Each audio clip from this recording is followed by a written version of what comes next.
এই super severe cyclone, এটা কিন্তু সিভিয়ার সাইক্লোন। তো সিভিয়ার সাইক্লোন নিয়ে কথা হলো, এখনও এটা কিন্তু ডিপ ডিপ্রেশন রয়েছে। উনি আমাদেরকে যা বলেন, এটাকে কালকে আমাদের বৃষ্টিগুলো একটু বেশি করে হতে পারে, হেভি রেনফল হতে পারে। অ্যান্ড সেই হেভি রেনফল কাল থেকে মানে অ্যালার্ট রয়েছে for tomorrow as well as day after tomorrow, 26 এবং 27 মের অ্যালার্ট উনি দিলেন।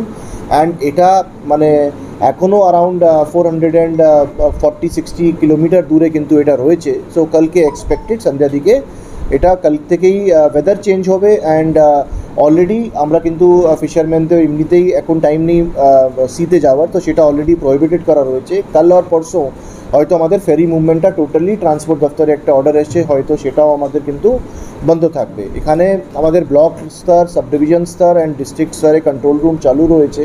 অ্যান্ড সবারই ছুটি কিন্তু এখানে অলরেডি ক্যান্সেল হয়ে গেছে, যাদের এই সিভিয়ার সাইক্লোনের সঙ্গে যারা এই প্রিপারেশনের মধ্যে রয়েছেন। ডক্টর দত্ত আমাদেরকে আর একটা কথা বললেন, এখানে মেজর এফেক্টেড আমাদের Sagar as well as Sundarban এরিয়াটাই মেজরলি এফেক্টেড হবে।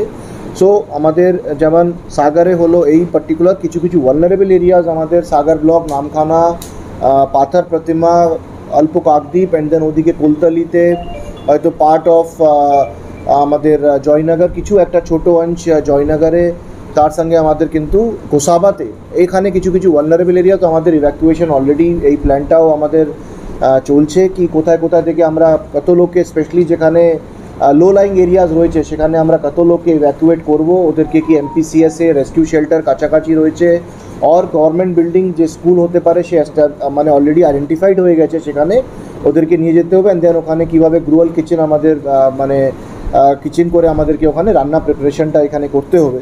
সো এখানে সমস্ত ডিপার্টমেন্ট যেমন হেলথের অলরেডি একটা ইমার্জেন্সি টিম, আর সঙ্গে যারা যারা ইমার্জেন্সি মেডিসিনস ওরা ওদের স্টক রাখছে।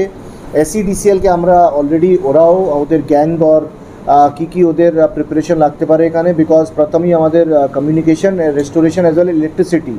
সো এই কটা জিনিসের উপর আমাদের এসিডিসিএল ইজ অলসো প্রিপেয়ার্ড। এখানে ড্রিঙ্কিং ওয়াটার পাউচেস পিএইচির যা এমটিইউ আছে সেটা সাগর আর মানে ক্যানিং বারিপুরের দিকে রয়েছে, আর ওদের ডঙ্গরিয়া প্লান্ট ইজ মানে ওরা রিজার্ভার ফুল করে রাখবে। অ্যান্ড কিছু ওয়াটার পাউচেসও অন্তত ব্লকগুলোকে, পুলিশগুলোকে কিছু কিছু ওয়াটার পাউচেস যেমন 20-25 হাজার করে প্রত্যেক ব্লকের কাছে ওয়াটার পাউচ থাকে, এটা আমরা বলেছি।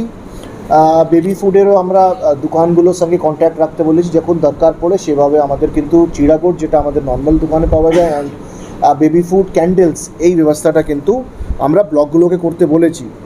কিছু কিছু জায়গায় যেমন আমরা আজকে কিন্তু খাবার আর জল পাঠাচ্ছি, যেখানে কিন্তু হয়তো কাল থেকে ওই মানে ডিস্টেন্সগুলো ট্রাভেল করা একটু মুশকিল হবে। স্পেশালি ওর মধ্যে হলো ঘোড়ামারা, সেখানে আমরা আজকেই কিন্তু food packets and water packets ওখানে দিচ্ছি।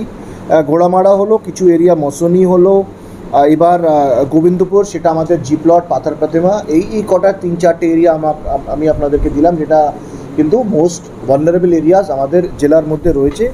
আপাতত একটা কথা আমি আপনাদেরকে এখানে বলতে পারি, আমাদের যত যা লাইন ডিপার্টমেন্ট রয়েছে সেটা অন অ্যালার্ট রয়েছে, সবারই ছুটি বাতিল আমি অলরেডি বলে দিয়েছি। অ্যান্ড যাদের যাদের রেস্কিউ টিম করার কথা, ফরেস্ট থেকে শুরু করে সমস্ত দফতরের এখানে রেস্কিউ টিম এখানে থাকবে, সেটা শর্ট নোটিসে কিছু হয়ে যাওয়ার পরেই আমরা ওখানে রিচ করতে পারবো। প্রাকৃতিক বিপর্যয়ের সময় আমাদের হেলথ সেন্টারগুলো ছাড়াও স্কুলগুলোকে কাজে লাগানো। তো এখন যেহেতু নির্বাচন রয়েছে, সেখানে একটা বুথ কেন্দ্র হওয়ার ব্যাপার রয়েছে, তার সঙ্গে কেন্দ্র বাহিনীরাও অনেক জায়গায় রয়েছে। তো এটা কি একটা এই মুহূর্তে চিন্তার কারণ হয়ে দাঁড়াচ্ছে? দেখুন, এখন এটা তো একটা সাডেন মানে হলো ডেভেলপমেন্ট। তো আমাদের sufficient number of government buildings আমাদের রয়েছে, যেখানে আমরা লোকগুলোকে নিয়ে যেতে পারি। এমনিতেই আমাদের ইভ্যাকুয়েশন লো লাইং এরিয়াজ, আমাদের ইরিগেশন সঙ্গে পুরো যোগাযোগ থাকছে। ইরিগেশনও লো লাইং এরিয়াজে ওদেরও প্রায় একটা ডিভিশনের বস্তাগুলো থাকছে। যেমন একটা ডিভিশন আমাদের কাকদ্বীপ ডিভিশন হয়তো 1,25,000 বস্তাগুলো রাখছে, সেভাবেই আমাদের জয়নগর ক্যানাল ডিভিশনও কিছু বস্তাগুলো রাখবে। ওরাও মানে প্রিপেয়ার্ড রয়েছে, এখানে যদি কিছু হয় সঙ্গে সঙ্গে ওই এরিয়াকে কীভাবে ওই জায়গায় ওই গ্যাপগুলোকে ফিল আপ করে দেওয়া। সো আপাতত আমাদের গভর্নমেন্ট বিল্ডিংস, রেস্কিউ শেল্টারই হোক কি সাইক্লোন শেল্টারই হোক, অনেকবারই হয় কি রেস্কিউ শেল্টার, সাইক্লোন শেল্টার একটু দূর থাকার জন্য মানুষগুলো স্কুলে যেতে চায়, যেটা কাছে হয় বাড়ি থেকে, ওদেরও ডিসপ্লেসমেন্ট যত কম হয় সেটা কিন্তু আমাদেরকে সবকটাই দেখতে হয়। সো সে নিয়ে কোনো অসুবিধা হবে না।